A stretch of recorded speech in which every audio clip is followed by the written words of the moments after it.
We've always done trunk or treat as Christians. It's a safe, positive way to engage our community on Halloween. In 2 Corinthians 6:14 it says, "For what partnership have righteousness and lawlessness? Or what fellowship has light with darkness?" Let's just pretend that you don't know the origins of Halloween. You don't know about the Celts, you don't know about the Druids, you don't know about bobbing for apples or the stone circles or any of the pagan worship. And you can look all that up, so you're welcome. If you don't know about any of that and you are essentially trying to engage the community, you're trying to engage the community with a holiday that is literally about fear and about death. It celebrates the things that the Lord is not for. God said, "I have not given you a spirit of fear, but of power, love, and a sound mind." So why are we celebrating the opposite of that?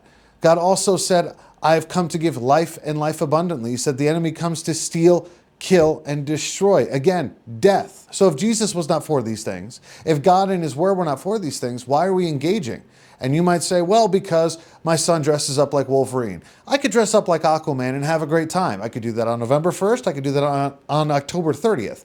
But the reality is if I dressed up like Aquaman, it's almost the equivalent, if you understand more of Halloween, it's the equivalent of me going into a bar where I'm sitting next to people having hard liquor, and I say, I'm going to have one light beer. If I'm a Christian, if someone walks into that bar, they're not going to be able to distinguish the difference between me and anyone else in that bar because I'm drinking just like them. So even if you're dressing up in superhero costume or something funny or whatever, you're still participating in a practice, in a holiday that the world uses to celebrate death, destruction, and fear.